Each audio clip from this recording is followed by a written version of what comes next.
All right. Well, I apologize for the delay in getting this out to you, but I want to do a quick recap of our visioning session last Thursday and kind of give you an update of where we are and what we're doing and when we're going to meet again. So, last time we really got hung up on kind of the middle part of this. So we're not going to worry so much about this statement anymore, and we're going to try to focus on some other things. But first, I want to I went through a real quick story. And in 1886, the Coca-Cola Corporation was started, and they've done very well. The original formula had a little extra in it, and since then they've done a lot of things, and they've really bought up a lot of things. And there's so many products that you have right now that you're probably not even aware are owned by Coca-Cola. But on April the 23rd, 1985, they did something that now seems to be absolutely crazy, and that was they created New Coke. And they created New Coke not because their product was failing, but because it was doing well, but it was losing taste test battles because people really liked the sweet that they felt or that they tasted in a Pepsi. Well, New Coke was released on April 23rd, which was a dark day for me, but Coca-Cola spent $4 million in development. And in 1985, $4 million was a whole lot more money than it is right now. Coke didn't do so well, the New Coke, and so they actually came out with Coke 2. So they had Coke 2 and New Coke going on from 1992 all the way up until 2002. And there was $30 million invested in unwanted product between New Coke and Coke 2 by the year 2002. So from 1985 to 2002, there's a $34 million investment in something that didn't work. And the moral of the story is, just because it didn't work didn't mean it wasn't a valiant effort or worth a try.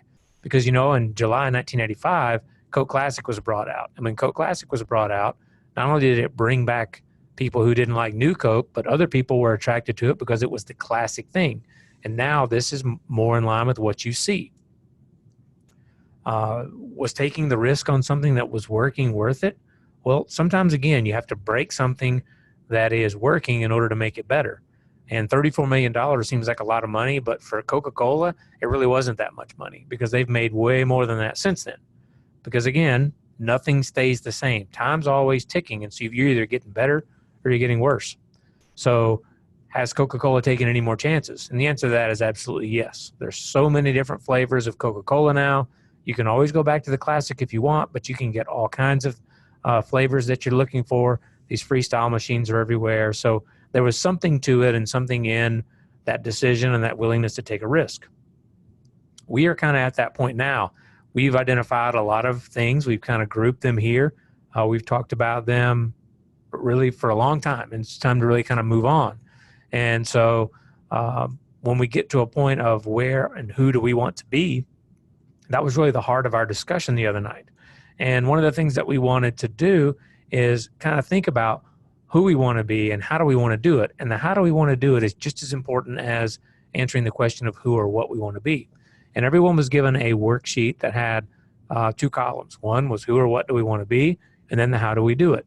And we pretty much spent the next hour and a half talking about one thing. And we talked about the fact that we as a church body, we want to be good communicators, and how can we become good communicators?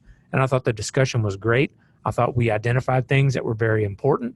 I thought we came to a lot of good conclusions in good ways, and really, I felt like this was one of the better sessions that we've had. I thought everyone was really engaged and had some great thoughts, and hopefully you're still continuing to think that way, because the kind of assignment leading after that meeting was to take that worksheet back to your Sunday school class, your small group, your friends, the people you sat with in the service, whoever it may be, and ask them that question. And more importantly, say, well, if that's what you want us to be, how are we going to get there?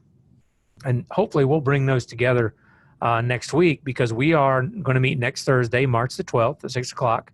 And we're going to continue this discussion and really just kind of keep focusing on those things. Who do we want to be? What do we want to be? And how are we going to do it?